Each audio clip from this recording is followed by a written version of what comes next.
बुद्ध की कहानियां भले ही आज के समय की न हों, लेकिन उनकी कहानियां मानवीय भावनाओं से जुड़ी हुई है। इसीलिए वे आज भी हमारा मार्गदर्शन करते हैं। यही कारण है कि बुद्ध की कहानियां अत्यंत लोकप्रिय है। इसीलिए आज हम आपके लिए बुद्ध की एक लोकप्रिय कहानी लेकर आए हैं, जिसका शीर्षक है जब कोई अपमान करता है। यह जीवन से जुड़ी कहानी है और इसलिए सभी को पसंद आती है।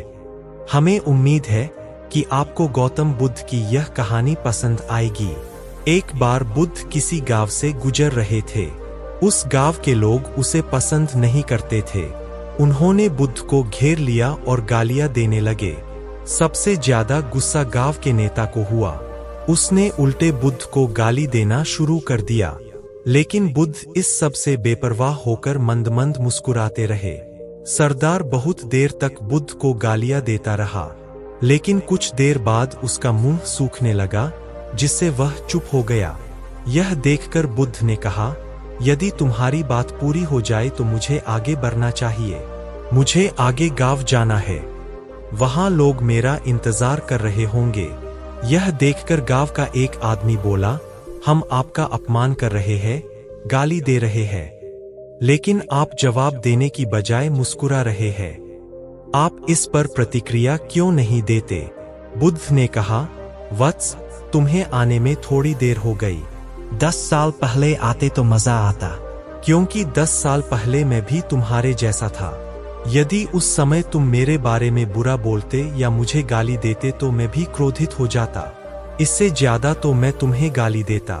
संभव है कि वह शारीरिक हिंसा का भी सहारा ले, लेकिन अब मैं आगे बढ़ चुका हूं। मैंने अपना सारा गुस्सा और नफरत पीछे छोड़ दी है। अब मैं उस जगह पहुंच गया हूं जहां तक आपकी गालियां नहीं पहुंच पाती। तुमने मुझे गाली दी, यह तुम्हारी भावना है, लेकिन आपकी भावनाएं मुझ तक नहीं पहुंच रही है। मुझ पर इसका आरोप तभी लगाया जाएगा जब मैं इसमें भाग लूंगा।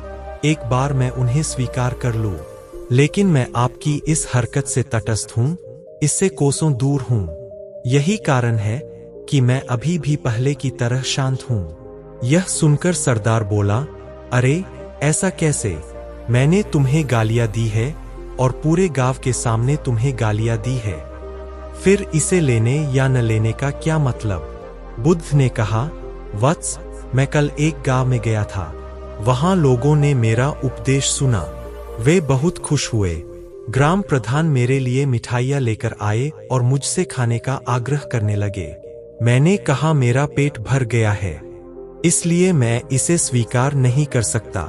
यह सुनकर वह व्यक्ति मिठाई वापस लेकर चला गया, क्योंकि जब तक मैं कुछ न लूं, कोई मुझे कैसे दे सकता है? इसमें मेरी सहमति तो आवश्यक है न? हाँ, यही तो है। एक आदमी ने बुद्ध का समर्थन किया। बुद्ध ने फिर पूछा, जब मैंने मिठाई लेने से इनकार कर दिया तो उन्होंने इसका क्या किया होगा? हो सकता है उसने अपने परिवार के बीच मिठाइयां बांटी हों, एक व्यक्ति ने उत्तर दिया। बुद्ध ने कहा, तुमने ठीक कहा। ठीक उसी मिठाई की तरह तुम मेरे लिए गालियां लेकर आए हो और चाहते हो कि मैं उन्हें स्वीकार कर लूं। लेकिन भाई, मैं उन्हें नहीं लेता। अब बताओ, तुम उनका क्या करोगे? इसका उस शख्स के पास कोई जवाब नहीं था।